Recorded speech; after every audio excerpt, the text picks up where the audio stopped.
Bismillahirrahmanirrahim. Assalamualaikum warahmatullahi wabarakatuh. Alhamdulillah, kita bertemu kembali pada channel Belajar Berbagi Ilmu. Pada kesempatan ini, saya akan memaparkan tentang pemisahan campuran. Ya, seperti sahabat belajar ketahui bahwa materi itu terdiri atas zat tunggal dan campuran. Campuran dibagi lagi, ada campuran homogen dan ada campuran heterogen. Nah, pada kesempatan ini kita akan membahas bagaimana memisahkan campuran ya agar didapatkan zat-zat penyusunnya. Ada beberapa metode pemisahan campuran para sahabat belajar. Yang pertama adalah dengan metode penyaringan atau filtrasi, lalu pemutaran atau centrifuge, kemudian penguapan atau evaporasi, kemudian kristalisasi, sublimasi, penyulingan, kromatografi, ekstraksi. Jadi ada 8 metode yang akan kita bahas di sini. Kita lihat satu persatu. Yang pertama penyaringan atau filtrasi.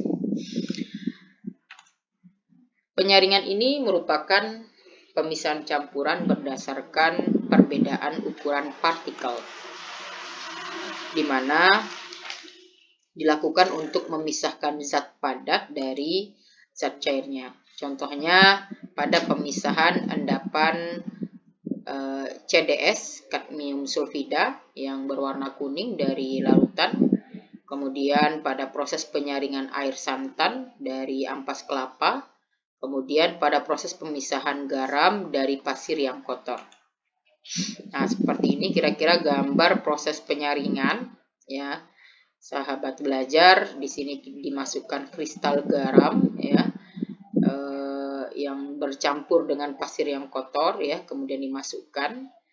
Nah, setelah dilarutkan, maka nanti larutan garam akan menjadi filtrat dan kotorannya akan tersaring di sini sebagai residu, seperti itu. Kemudian yang kedua, metode pemutaran atau centrifuge. Nah, ini dilakukan apabila komponen dalam suspensi berjumlah sedikit. Nah, pemutaran suspensi dalam suatu tabung dengan kecepatan yang tinggi akan menghasilkan gaya sentrifugal yang lebih besar dari gaya gravitasi, sehingga partikel komponen dalam suspensi akan mengendap pada dasar tabung. Dengan demikian, cairan dan zat padat yang mengendap dapat dipisahkan. Nah, jadi di sini ada gaya sentrifugal yang lebih besar daripada gaya gravitasi. Nah, alat centrifuge atau sentrifugasinya seperti ini. Nah, di sini nanti akan terpisahkan ya pada bagian dasarnya, daripada bagian dasar tabung centrifuge ini komponen-komponen dalam suspensi itu. Nah, alat centrifuge secara lebih besar bisa dilihat seperti ini ya. Nah, ini tabungnya untuk memisahkan komponen dalam suspensi. Selanjutnya adalah metode penguapan. Nah, ini dalam kehidupan sehari-hari sahabat tentu sudah paham ya tentang proses penguapan. Ini dilakukan untuk memisahkan komponen zat terlarut dari pelarutnya. Contoh pada proses pembuatan garam dapur dari air laut. Air laut dipanaskan untuk menguapkan airnya sehingga akan tertinggal kristal-kristal garam. Selanjutnya adalah metode kristalisasi. Nah, ini didasarkan pada perbedaan kelarutan dari komponen campuran zat padat dalam pelarut tertentu. Dapat digunakan untuk memurnikan suatu zat dari pengotornya. Nah, seperti ini. Ya, campuran kapur barus dan pasir. Nah, untuk mendapatkan kapur barus murni, maka bisa digunakan dengan metode kristalisasi ya, dipanaskan campurannya sehingga nanti kapur barusnya akan mengkristal ya di bagian sininya. Nah, ini ada es batu di atasnya seperti itu. Kemudian ada metode sublimasi. Nah, ini merupakan pemisahan campuran berdasarkan perubahan wujud zat dari zat padat menjadi gas tanpa melalui zat cair terlebih dahulu. Nah, kemudian pemisahan dilakukan pada campuran yang mudah menyublim, ya, seperti kapur barus atau kamper yang bercampur dengan tanah atau kristal iodin yang tercampur dengan garam dapur. Nah, ini bisa dipisahkan dengan metode sublimasi. Selanjutnya adalah penyulingan atau distilasi. Nah, ini dilakukan untuk memisahkan campuran berdasarkan perbedaan titik didih komponen. Jadi ada dua komponen yang berbeda titik didihnya. Contoh, pemisahan alkohol dan air. Alkohol memiliki titik didih 78 derajat Celcius, sedangkan air memiliki titik didih 100 derajat Celcius. Nah, alat distilasi kira-kira seperti ini ya. Nanti komponen yang akan dipisahkan dimasukkan ke dalam labu destilasi ya. Kemudian nanti komponen yang memiliki titik didih lebih rendah akan terpisah terlebih dahulu. Selanjutnya adalah metode kromatografi. Itu adalah teknik pemisahan campuran berdasarkan pada perubahan kecepatan perambatan komponen dalam medium tertentu. Pada kromatografi ini, komponen-komponennya akan dipisahkan atau didistribusikan antara dua fase, yaitu ada fase diam dan ada fase gerak. Fase diam akan menahan komponen campuran, sedangkan fase gerak akan melarutkan komponen campuran. Nah, komponen yang mudah tertahan pada fase diam akan tertinggal, dan komponen yang mudah larut dalam fase gerak akan bergerak lebih cepat.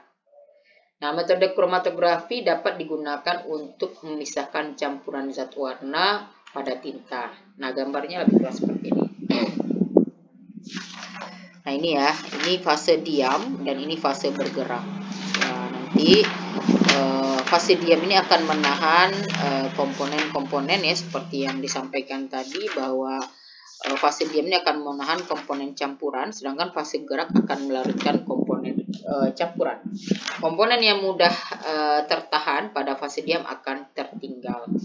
Jadi komponen yang mudah tertahan maka pada fase diam akan tertinggal. Nah, ini adalah zat warna pada tinta yang muncul pada fase diam.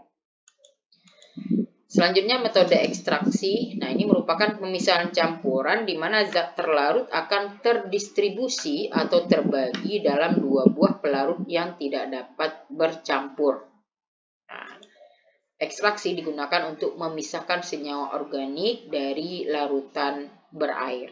Nah, seperti itu, sahabat. Selanjutnya, proses ekstraksi yang paling sederhana adalah dengan menggunakan corong pisah. Metode ekstraksi dapat digunakan untuk memisahkan lemak dalam mentega, mengisolasi minyak kemiri, dan mengisolasi kafein dalam teh maupun kopi.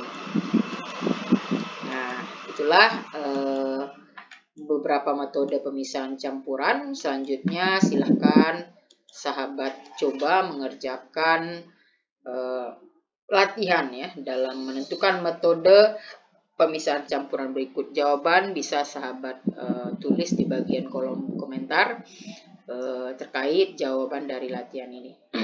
Mungkin itu yang bisa kita bahas pada kesempatan ini. Terima kasih sudah menonton video ini. Semoga bermanfaat untuk sahabat semua. Tetap semangat belajar dan terus belajar. Assalamualaikum warahmatullahi wabarakatuh.